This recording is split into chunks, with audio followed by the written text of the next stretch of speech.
اور اپنی زبان پر لا کر آپ سے کہہ رہا ہوں کہ مجلس اتحاد المسلمین کو اور نصد الدین اویسی کو لائٹ کی ضرورت نہیں ہے، بجلی کی ضرورت ہے۔ اگر آپ کا اتحاد مضبوط رہے گا، اگر آپ میں ایک سیاسی شعور بیدار ہو جائے گا، تو مجھے یقین ہے کہ جو ظالم طاقتیں ہمارے مستقبل کو اندھیرا کر رہے ہیں، ہم اپنے اتحاد کی فکر مند رہیں گے۔ اور مجھے پورا یقین ہے کہ اکھلیش بھیا کی راتوں کی نیند اب حرام ہو جائے گی، کیونکہ یہ سب یہ سمجھ رہے تھے کہ ان کو ڈراؤ، ان کی گھر کو بلڈوزر سے توڑ دو، ان کے حوصلوں کو پست کر دو، ان کو جھوٹے مقدمے میں ڈال کر جیل میں ڈال دو، تو یہ ڈر کر ہمارے خلاف کھڑے نہیں ہوں گے۔ دوسری طرف جو نام نہاد سیکولر پارٹیاں ہیں، وہ سمجھ رہی ہیں کہ بھارت کے مسلمانوں کے پاس اتر پردیش جو بھارت کی سب سے بڑی ریاست ہے، یہاں میں کے بسنے والے مسلم آگے جھکنا پڑا۔ آپ نے دیکھ لیا کہ ایک مظلوم کو اللہ نے ظالم پر کامیابی دے دی، دنیا نے دیکھ لیا کہ اللہ نے کمزوروں کو طاقتور پر کامیابی دے دی۔ انشاءاللہ تعالی آنے والا وقت بتائے گا کہ ہم غالب رہیں گے، انشاءاللہ تعالی ہم کامیابی حاصل کریں گے اور ہم اپنی آواز کو اتر پردیش کے وِدھان سبھا میں بھیجائیں گے۔ میں سلام کرتا ہوں ان بہادر طالب علم کو اور ان طلباؤں کو جنہوں نے کئی ہفتوں سے جنتر منتر پر بیٹھ کر ایسا منتر پڑا کہ مودی کو رات کے 12 بجے تو میرے عزیز دوستوں اور بزرگوں، یہ ہوتی ہے اتحاد کی طاقت۔ اور میں امید کرتا ہوں کہ بھارت میں ہماری 65% آبادی کی عمر 35 سال سے کم عمر لوگوں پر مشتمل ہے۔ بھارت کی 50% آبادی 25 سال سے کم عمر کی ہے۔ ہماری بھی کوشش یہی ہوگی کہ انشاءاللہ تعالی اتر پردیش کے آنے والے وِدھان سبھا میں نوجوانوں کو مجلس اتحاد المسلمین اپنا امیدوار بنائے گی، تاکہ وہ جا کر آپ کی بے باک طریقے سے آپ کی نمائندگی کریں گے۔ اور ہماری یہ کوشش ہوگی کہ 2029 کا جب چناؤ ہوگا تو کوئی 80 سال کا شخص بھارت کا پردھان منتری نہیں بنے گا، بلکہ کوئی 45-40 سال کا نوجوان اس ملک کا وزیر اعظم بنے گا۔ ہماری کوشش یہی رہے گی۔ میرے عزیز دوستوں اور بزرگوں، میں آپ سے یہ گزارش بھی کرنے آیا ہوں کہ ہمارے اس جلسے کے بعد کئی ہمارے مخالفین نکل کر آئیں گے اور آ کر کہیں گے کہ اویسی صرف جذباتی تقریر کرتا ہے، تم کو الفاظ کے اپنے سمندر میں لے کر تم کو جذباتی بنا دے گا، تم اس کی بات پہ یقین نہیں کرنا۔ میں ان سے کہنا چاہ رہا ہوں، اگر میں جذباتی بات کرتا ہوں تو میرا ایک ایک لفظ الحمدللہ سچائی پر مبنی ہے۔ میرا مقصد جذبات میں لا کر اور حاصل کرنا نہیں ہے، میرا مقصد ہمیشہ یہی رہا، بلکہ مجلس اتحاد المسلمین کا ٹوٹ ہمارا یہ فیصلہ رہا کہ بھارت کو اگر مضبوط کرنا ہے، بھارت کے سموِدھان کو اگر اور مضبوط کرنا ہے، تو بھارت کی سب سے بڑی اقلیت کو ایک سیاسی طاقت بننا پڑے گا۔ بھارت کا سموِدھان آپ کو اس بات کی اجازت دیتا ہے کہ آپ اپنی لیڈرشپ کو بنائیں۔ اگر میں مراد آباد کی سرزمین میں کھڑے ہو کر آپ کے درمیان میں کہہ رہا ہوں کہ اگر بھارت کے مسلمان اپنی لیڈرشپ بنائیں گے تو سموِدھان کے خلاف نہیں ہوگا۔ بھارت کے سموِدھان کا ڈائریکٹو پرنسپل اٹھا کر دیکھ لو، بھارت کے سموِدھان کی تمہید اٹھا کر دیکھ لو، جس کو بابا صاحب امبیڈکر نے بنایا۔ لکھنے والا لکھ کر چلا گیا، مگر لکھنے والے نے لکھا کہ تم کو اپنی ایک سیاسی لیڈرشپ کو پیدا کر سکتے ہو، یہ سموِدھان کے خلاف نہیں ہے۔ اگر آپ اپنے حقوق کو حاصل کرنا چاہتے ہیں تو آپ کو اپنی سیاسی لیڈرشپ کو بنانا پڑے گا. کوئی اٹھ کر کہے گا ارے ہم نے سپا کو بھی ووٹ دیا تھا, ہم نے کان سے فلاں کو کامیاب کر دیا. ارے یاد رکھو وہ لیڈرشپ نہیں ہے, وہ بے نامی کی لیڈرشپ ہے, وہ گنگی لیڈرشپ ہے. لیڈرشپ وہ ہونی چاہیے جو ظالم کی آنکھ میں آنکھ ڈال کر آپ کے حق کی لڑائی لڑ سکے, جو تمہاری ناانصافی کو اس کو ختم کرے اور تم کو انصاف دلا سکے. میرے عزیز دوستوں اور بزرگوں, اپنے ووٹ کا صحیح استعمال کریے. اب چناؤ کا موسم آئے گا تو کوئی آ کر کہے گا کہ فلاں کو مکھیہ منتری بنانا ہے,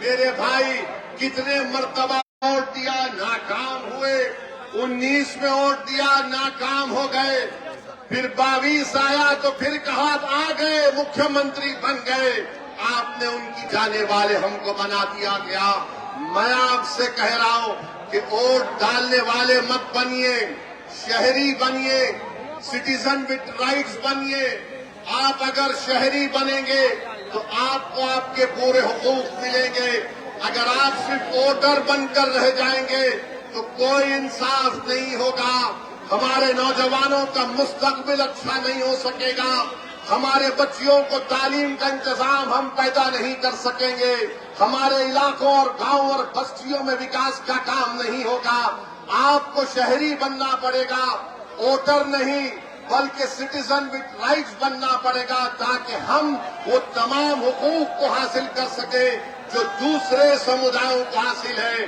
آج اگر آپ ووٹر بن کر صرف یہی سمجھیں گے کہ مجھے ان کو ووٹ دینا ہے,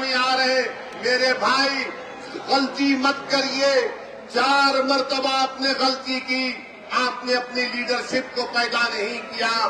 یقیناً جنتر منتر پر بیٹھنے والے بچوں سے اظہار ہمدردی اور ان کا ساتھ دینا اچھی چیز ہے, مگر میں یہ پوچھنا چاہتا ہوں, اعظم خان کو جیل میں ڈالنے کے بعد سزا ہو گئی, کتنے سپا کے لوگ روڈ پر نکل کر آ کر دھرنا دیے؟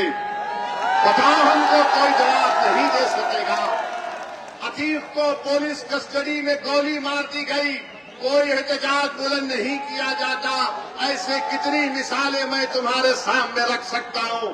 میرے عزیز دوستوں اور بزرگوں, آج آپ دیکھ رہے ہیں کہ اتر پردیش میں بی جے پی کی سرکار ہے. وہ ایک پوری کوشش کر رہی ہے کہ مسلم اقلیت کے بچے اور بیٹیاں ہماری تعلیم یافتہ نہ ہو. اسی لیے جوہر یونیورسٹی کو ڈیمالش کرنے کی, توڑنے کی نوٹس دی جاتی ہے. اس بات کا یقین کر لیجئے کہ B J P R S S کی ہندوتوا کی آئیڈیالوجی نہیں چاہتی کہ بھارت میں مسلمان طاقتور بنے. یہ کمزور کرنا ہم کو چاہتی ہے. تو میں آپ سے اپیل کر رہا ہوں کہ متحد رہیے. اور پھر ہم نے دیکھا کہ سماجوادی پارٹی کے نیتا اکھلیش نے سوشل میڈیا پر لکھا کہ جوہر یونیورسٹی کی ان تمام بلڈنگز کو ریگولرائز کر دیا جا سکتا ہے. اکھلیش یادو نے قانون کا حوالہ دیا, کہا کہ 1973 کا اتر پردیش نگر وکاس ادھینیم, اس کے تحت جوہر یونیورسٹی کو ریگولرائز کر دیا جا سکتا ہے. میں پوچھنا چاہ رہا ہوں سپا کے چمچوں سے, میں پوچھنا چاہ رہا ہوں سپا کی غلامی کرنے والوں سے, میں پوچھنا چاہ رہا ہوں اکھلیش یادو سے کہ تم تو مکھیہ منتری 2017 تک تھے, تم نے جوہر یونیورسٹی کو ریگولرائز کیوں نہیں کیا؟ اگر 1973 کا قانون تھا تو تم نے کیوں نہیں کیا؟ تو سپا کے لوگ بولیں گے نہیں, اعظم نے ہم سے نہیں کہا تھا. تو اعظم جو کہیں گے تم وہ کرو گے. 5 سال تم مکھیہ منتری تھے, 1973 کا قانون کو تم نے استعمال نہیں کیا. اگر تم استعمال کرتے تو آج وہ یونیورسٹی کو نوٹس نہیں دی جاتی تھی. میرے بھائی, یہ ان کا دوغلاپن ہے, یہ ان کی منافقت ہے کہ جب مکھیہ منتری تھے تو اس بلڈنگ کو بچا سکتے تھے, مگر آج کیونکہ چناؤ آ رہا ہے, آپ کے ووٹ حاصل کرنے کے لیے اس طرح کی جھوٹ کو آپ کے سامنے بیان کیا جا رہا ہے. میرے عزیز دوستوں اور بزرگوں، پھر آپ کو ہم یہاں پر مجھے شوکت صاحب ذمہ داروں سے ملے اور بعض لوگ شکایت کیے کہ اسد صاحب ایسا کرتے ہیں۔ یاد رکھو یہ مراد آباد کی سرزمین ہے۔ 13 اگست 1980 کو کیا ہوا تھا؟ نوجوانوں، میری اس بات کو اپنے ذہن میں یاد رکھو، اپنے دماغوں میں، دلوں میں قلم بند کر لو کہ 13 اگست 1980 کو مراد آباد کی عیدگاہ کی گراؤنڈ پر جب لوگ خوشی خوشی عید الفطر کی نماز پڑھنے آئے تھے، 40,000 لوگ نماز پڑھنے آئے تھے، ان پر پی ایس ای کی طرف سے گولیاں برسا دی گئیں۔ جلیان والا باغ میں اتنے لوگ انگریزوں نے نہیں مارے، جنرل ڈائر نے اتنے لوگوں کو نہیں مارا تھا جلیان والا باغ میں۔ اس سے زیادہ مراد آباد کی عیدگاہ پر مسلمانوں کا خون اس زمین پر گرا، ان کو شہید کر دیا گیا۔ بتاؤ اس وقت اسد الدین اویسی کہاں تھا؟ بتاؤ اسد الدین اویسی پر انگلی اٹھانے والوں، میری عمر 11 سال کی تھی جب 13 اگست 1980 کو ہوا۔ بتاؤ تم اس کا کیا جواب دو گے؟ جنہوں نے اپنے خاندان پریوار کو کھو دیا، جنہوں نے اپنی ماں کو کھو دیا، آج آپ ہم کو انگلی اٹھا کر ہم پہ الزام لگاتے ہیں۔ ارے تم کھلا بول دو کہ تم سماجوادی پارٹی اور کانگریس کی چمچا گیری کرنے کی قسم کھائے ہو زندگی بھر۔ تم مسلم نوجوانوں کو ان کا مستقبل خراب کرنے کی قسم کھائے ہو۔ بتا دو تم، بتاؤ تم نے کیا حاصل کیا؟ ارے اکھلیش مکھیہ منتری تھے، مظفر نگر کا کانڈ ہوا، 50,000 مسلمان بے گھر ہو گئے، اور تم آ کر اسد الدین اویسی کو گالی دیتے۔ ارے بکو گالی مجھے، میں کوئی فرشتہ نہیں ہوں، مگر یاد رکھو تمہاری جھوٹ اور تمہاری گالی، تمہارے الزامات میرے حوصلوں کو پست نہیں کر سکے گی۔ میں جب تک زندہ رہوں گا ظالموں سے مقابلہ کرتا تھا اور کرتا رہوں گا انشاءاللہ تعالی۔ تو میرے عزیز دوستوں اور بزرگوں، انشاءاللہ فکر مت کریے، آپ ویسا ہی ہوگا۔ اب آپ ٹھاکر دوارا ویدھان سبھا ہے، اسد الدین اویسی کو گالی دینے والوں، ذرا یہ تو بتا دو کہ محکمہ مال اتر پردیش کی ریونیو ڈپارٹمنٹ نے ٹھاکر دوارا تحصیل میں 36 مسجدیں، مدرسے، مزارات اور قبرستان کو بلڈوزر کرنے کی ایک لسٹ بنائی ہے۔ یہاں کے ودھائک کون ہیں؟ نواب جان خان۔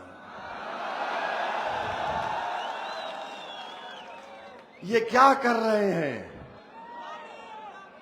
کیا کر رہے ہیں؟ 36 قبرستان کو، مسجد کو، کچھ تو بولو۔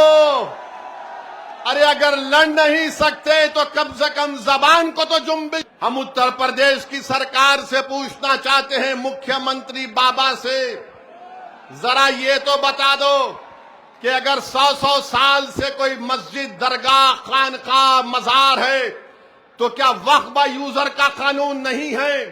بتاؤ تم کس بنیاد پر نوٹس دے رہے ہو؟ کیا بھارت میں ایڈورس ہے؟ مگر ہم نے اپنے آنسو کو بہایا، مگر ہمارے حوصلوں کو ہم نے پست ہونے نہیں دیا، کیونکہ ظلم کرنے والوں، سنو آر ایس ایس والوں، تمہارے پاس اقتدار کی طاقت ہے، تمہارے پاس ہر چیز ہے۔ ہم غریب اور مظلوموں کے پاس اگر کوئی طاقت ہے، یہ 2 ہاتھ ہے اور اللہ ہے۔ یہ 2 ہاتھ ہے اور اللہ ہے۔ ہم ہر بار اللہ کے سامنے اپنی بات کو رکھ رہے ہیں۔ انشاءاللہ تعالی جب نمرود اور فرعون کا اقتدار نہیں رہا تو تمہارا اقتدار کہاں رہے گا؟ جب یزید پلید ہو گیا تو تمہارا ظلم کہاں پر رہے گا؟ تم ظلم کر رہے ہو، تم سمویدھان کے دائرے میں رہ کر حکومت نہیں کرنا چاہتے ہو۔ میرے عزیز دوستوں اور بزرگوں، انشاءاللہ تعالی آپ دیکھیں گے کہ آنے والے چناؤ میں اتحاد المسلمین، آپ کی دعا، آپ کے اتحاد کی طاقت اور آپ کے سیاسی شعور کے بل بوتے پر ایک عظیم الشان کامیابی سے ہمکنار ہوگی انشاءاللہ تعالی۔ اور پھر ہم کو بتایا گیا کہ مراد آباد میں کوئی گورنمنٹ کا میڈیکل کالج بھی نہیں ہے۔ بتاؤ بابا کیسے علاج ہوگا غریبوں کا؟ مراد آباد میں ایم آر آئی کی مشین نہیں ہے، یہاں پر 9 سرکاری سلاٹر ہاؤس تھے، ان تمام کو بند کر دیا گیا۔ آخر گوشت کا جو کاروبار غریب کر رہا ہے اس سے بی جے پی اتنا نفرت کیوں کرتی ہے؟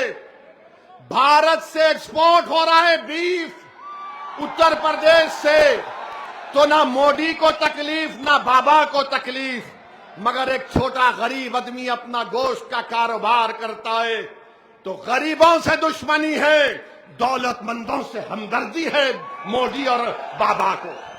میرے عزیز دوستوں اور بزرگوں، پھر ابھی آپ کے سامنے کہا گیا کہ مراد آباد سمارٹ سٹی میں ڈیولپمنٹ کا کام جو دعوے کرتی ہیں، مگر بتاؤ کرولا میں جامع مسجد اور پرانے شہر میں وکاس کا کام کیوں نہیں کرایا گیا؟